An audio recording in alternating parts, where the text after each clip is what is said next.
Hello ladies and gentlemen, in last week's video we went to Minster Lovell Hall in order to take some more pictures that would appear on my Instagram over Halloween. Now obviously Halloween has already happened, but this week I'm going to show you how I edited this photo into the spooky edition of that photo that you're seeing on the screen right now.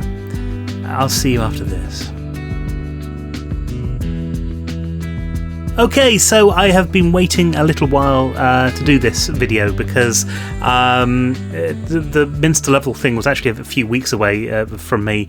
The reason that I'm doing these Photoshop things interspersed in some of the trips that I've got is because we're in lockdown right now, so I can't do the same sort of trips and things that I was going to be able or planning on doing over Christmas this year or over November this year for Christmas. So I wanted to show you how to do this. If you want to create your own mystical, horrific fantasy landscapes, then this is a good place to start. Now I have done something already, so let's just jump over into Photoshop and you'll see what that is. Okay, now I have a layer here, the background layer, and I have this other layer. This other layer, if I turn it on, you'll see it's just a mask of this lake here. And you'll see why we've done that a little bit later on. For now, we're going to hide that. What I'll be able to do later is just hold down the control key and click on that, and it'll create that selection for me. So that's just going to speed up the process. But you would select that lake the same way that you selected me in the previous Photoshop tutorial thing. So we will be using that a little bit later on. So first things first, background, we're going to duplicate that layer, call it background copy. It's fine, you can rename it if you want. And we want to change this into a smart object because we are going to do pretty much what we did last time and take it into Luminar in order to make everything work. Okay, so once that's a smart object, filter, Skylum software, Luminar 4, and we'll just let that load up. And here we are. Now, unlike the previous photo, I'm actually going to do a fair amount in this photo because I want to replace the sky that we've got here. I want to add in the moon that we've got in here. All of that stuff can be done in Luminar. So without further ado, let's get started. We'll start with the light, and we're just going to give it a little bit of a blue tint. What we really want to do is we're taking what we've got there and we're going to change it into a sort of day for night photo. So that's taking all of the highlights down. That's why we're replacing the sky in the first place. And then, of course, taking out a lot of the colour, changing the colours to blues from where we were before. We're also going to give it a little bit of contrast in there as well. You can just see the change there when we do it. It's not a big change, but it's just enough to give you a little bit of a little bit more punch onto the thing. So that's all we're going to do for the AI Enhance. I'm going to put this up. Enhance, actually, you can push an awful long way. You don't have to do a lot with it. You can just push it, keep pushing it a little bit, and actually it does some very good things to your photo. It really does do a nice job on the contrast, I've always found, and on brightening up certain parts of the photo and darkening down other parts. So I really like that. We're going to add a little bit more structure in here as well. You don't need to make sort of massive adjustments on Luminar in order to get something which is really quite nice. Okay, what have we got now? Structure, colour. We want to change the colour a little bit because again, we want to take out a lot of the colours in here. So the saturation now, we're going to drop down to, where are we? Something like that. So you can still see, maybe a bit more there. You can still see some of the greens and things that we've got in here, and some of the shades of the thing, but it's much more subtle. And then when we start to replace colours, that's going to make that a lot better. Vibrance, we're going to take that down a little bit as well. We don't need much, but the way that it handles vibrance and the way that it handles saturation is slightly different, so it's worth playing with those two sliders. Now for me, I've got a list of everything I did in order to make the picture, but when you're doing this on your own, you'll want to kind of play around with it a bit more and make the decision that you make as artistic as you want. With that in mind, there is now a bit of a blue cast over this that we want to take off. So we're going to use this remove color cast, and you can see what's happening. It's darkening bits of the picture down, but it's taking away some of that blue tint. So we'll probably leave that around about there. Looks about right to me. Okay, we also want to do a detail enhancement. We don't need to do a lot with this. What I'm basically going to do is I'm going to set each one of those to 10, like that, and like that, and that's going to increase the sharpness of the image, increase the amount of texture and stuff that we have in the image, which is quite important. We're also going to go into dehaze on this, which is under the landscape enhancement things. And don't forget, a lot of this stuff you could do in Lightroom. The only reason I'm doing it in Luminar is just because it was there and it was the tool I decided to use at the time. So we're going to sort of bring this up a little bit, and you can see what it's doing. It's doing a more a thoughtful contrast slider is what your dehaze is, but that's the same in Luminar as well. We're also going to put a vignette on this because I have to admit I'm a little bit of a sucker for vignettes on things. I know you probably shouldn't do it. I know a lot of people would say no, don't do that. I'm happy with that as it is. That's brilliant. We're now going to go into the bit. This is the thing that Luminar is really known for, and it's their sky replacement. And as you can see here, there's really difficult sky replacement to do around here because there's lots of little bits in between leaves. So we'll take that sky replacement. We are going to go to the sky section. I'm going to load in a custom sky image. Now, I have loads of sky images that I've got from various different places, many of which I've taken myself. So I'm going to look for the particular sky, and when it finds it, I will come back, and we'll be able to load that in. Okay, so I found the image that I was wanting to use. I've used that. Now I wanted to use some of the different settings that we've got here as well. We're going to relight the scene quite dramatically because I think we need to. We're going to defocus the sky and flip the sky as well. Defocus the sky a little bit.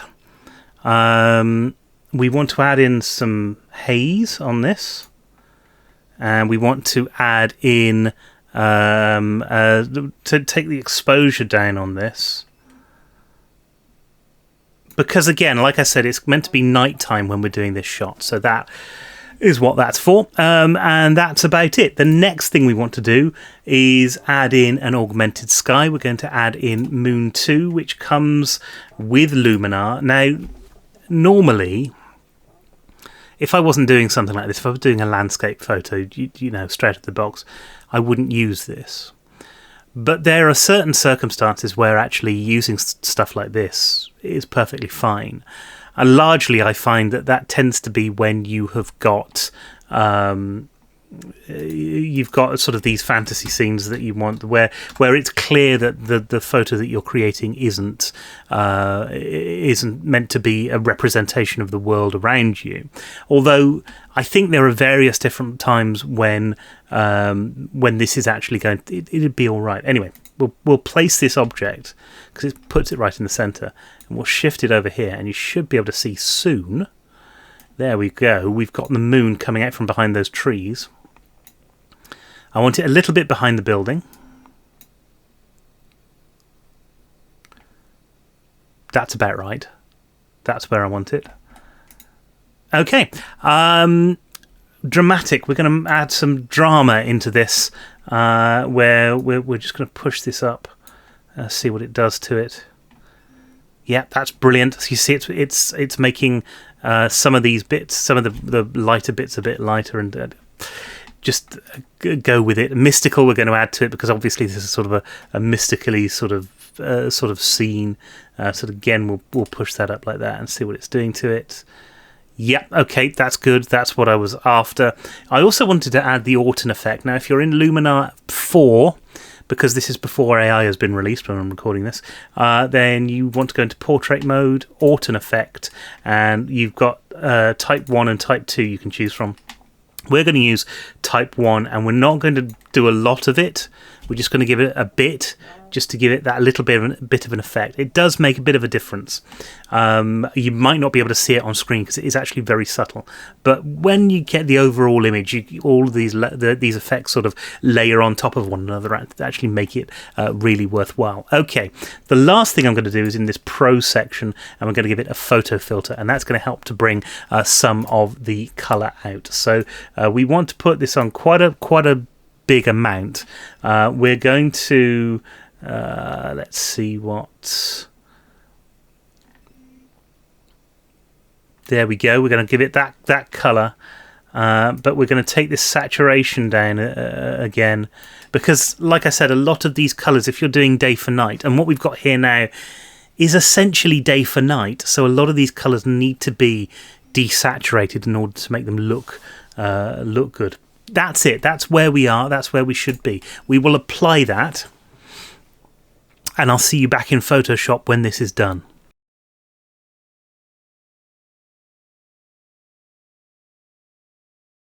Okay, so like we did with the last video, Shift, Control, Alt, and then E, and then that's going to render that level so that we don't have to keep loading Luminar 4 in and out every single time we want to do anything. The next thing that we want to do is to put on the skull, and in the original image I had a nice skull image there, and that was one, again, I grabbed it from, I think, Upsplash, this one, which is a resource where you can go and grab photos and things. So we'll bring this into here. That's what it looks like. And we're going to put it on overlay mode. And you can see when we do that, you'll start to see the bits that we used here. There you see. So the one thing I think I had this so that the teeth were at the bottom. About there. I think we may need to kind of grow that a little.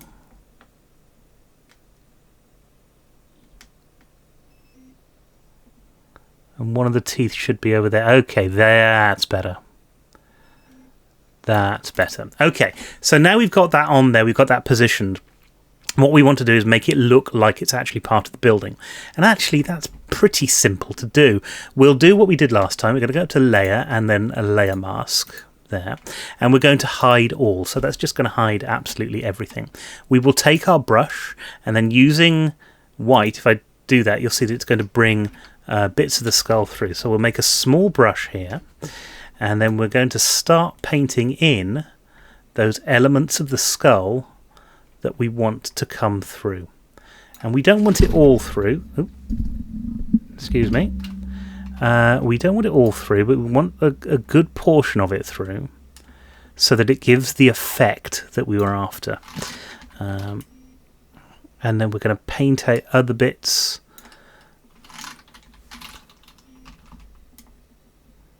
Paint in some bits here.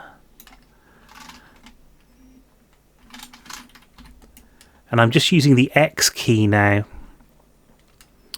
to change some of this stuff. I'm also going to paint around some of these bits so that some of the texture of the thing comes in. Okay, with that in mind, let's zoom in here. And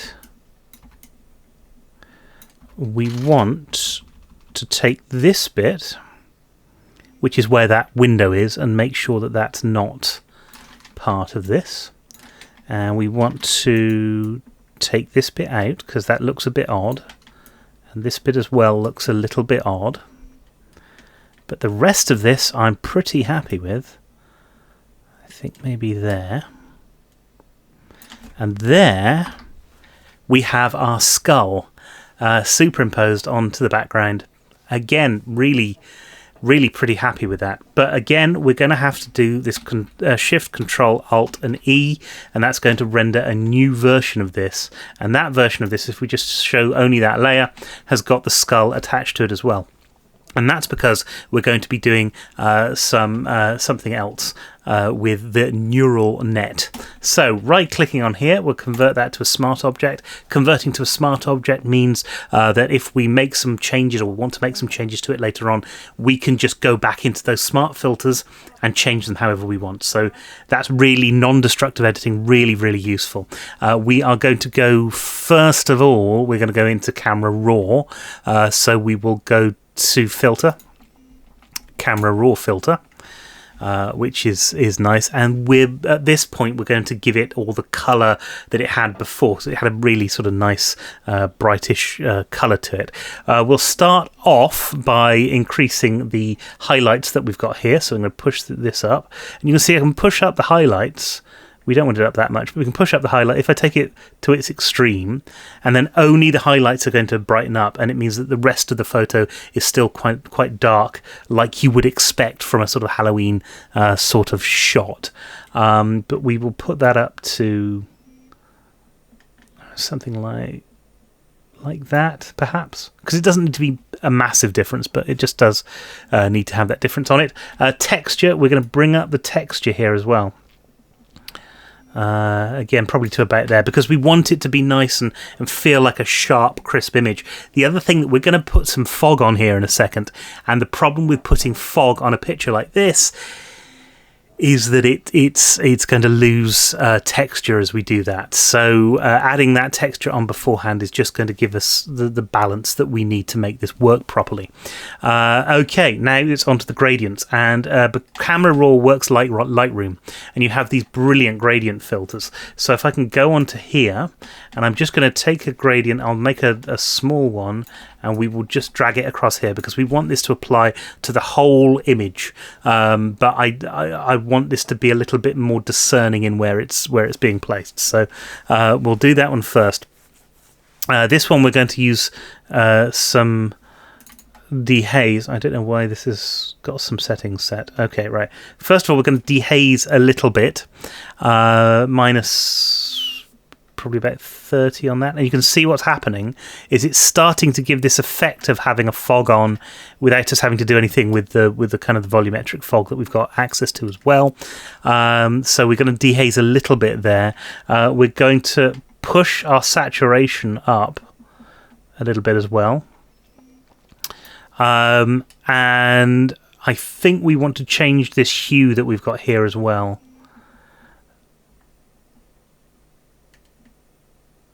Is that about right?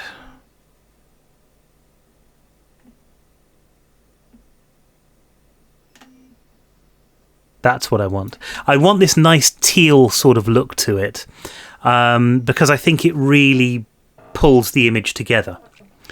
So we've got that teal look to it, like that a lot. And that's it. That's it for the first one. So I'm going to create a new one now, which is easier said than done, because actually I don't know how to do that. So I'm just going to click over here, make a new one, like that. There we go. And we'll drag this over here as well. Change all of this stuff. How do I reset? There we go. Okay, and this one we're really just going to concentrate on the highlights. So I want to come down to Range Mask and Luminance.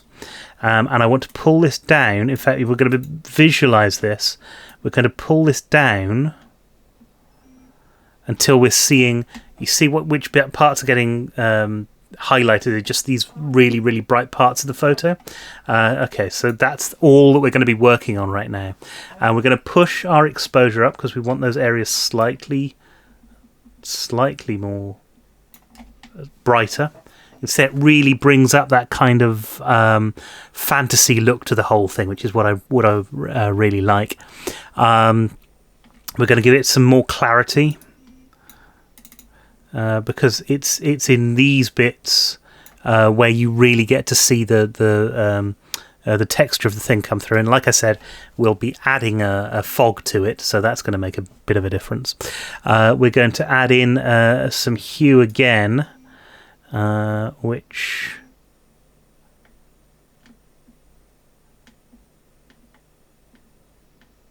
where are we?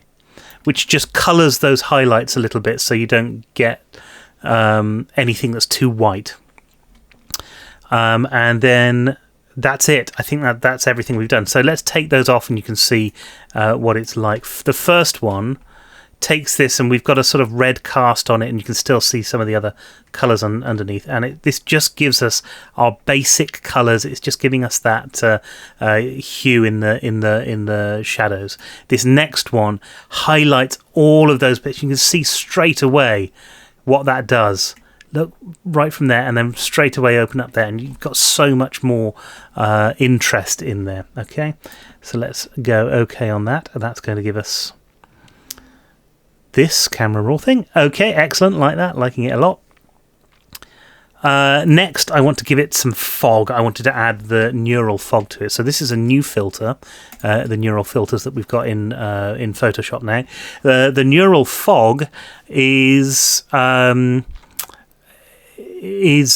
little bit different.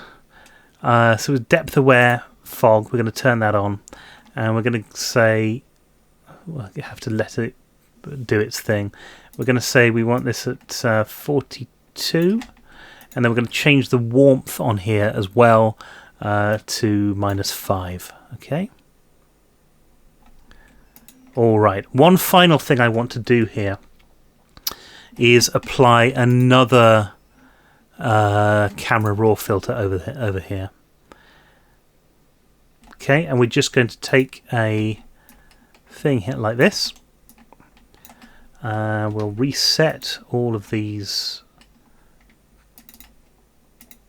bits here, and all we're going to do is dehaze on that, so you can still see the texture of the skull coming through underneath that. Okay, that was nice and simple. There we go. That's looking good so far. Okay, so the next thing is that we want to reflect this in the lake, and this is going to be the very last part of what we're doing tonight. So Shift, Control, Alt, and E, and that's going to give us. Let's try that again.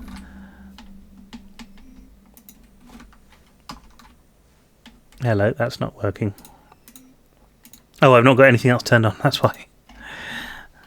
There we go. And that's going to give us another layer. We are going to use that as our base layer, and then we're going to have another layer of that. So do that same thing again. Okay, so first of all, this top layer here, we are going to go to Layer, Layer Mask, and then Reveal All. We're going to go back up to this where I'd selected the lake before, Control and click on it there, and then we're going to take the paint bucket tool and paint in here with the black. So if I take this off, I turn everything else off underneath, you can see all we've done there is just cut out the lake. Okay, next we're going to take this layer that we've got, which is the layer that's underneath, so you can see that there, and Control D to deselect, and then we're going to flip that, Edit, Transform, flip vertically. Okay, and then we're going to put this layer mask back on. Okay, so now by clicking on this, making sure this auto select layer is turned off, and dragging this down, we can get a pretty much perfect look and feel to the whole lake reflection. Now there's one other thing I want to do on this, because we've got this odd bit here, is I'm actually going to paint out some of this thing, and we're going to bring the layer back from underneath. I want an X there, so we want to do this here just to make it look like there isn't a wall in the wrong place. Okay, and there we have it all done. Now, in my final piece, I've added a few brushes in there as well, and I don't really want to go into the brushes thing, because it's basically you find the right sort of brush and you bring it on and you click on it. But this is the basics of how you do that photo, how I got that photo. If you really wanted to do those brushes, you would find I've got some sky, clouds and skies over here from Joel Grimes, and I can select one of those, and perhaps you can use your arrow keys to change it as well. So let's add in a new layer on top of there. and we're going to be painting with that. You can see what you can do is just do it, and it does a cloud. So that's not a particularly good one. Like that, perhaps I could do that there. Maybe it doesn't quite work for me. There are some better ones than that. Oh, here we go. That's something that might work quite well. Let's put this up here. Yeah, you see that? That's not bad. And then again, you can give this a sort of a lighten or screen or multiply effect or something that's going to. Then it was nearly there. No, it's got to be hard light, I think, and then change the opacity down there.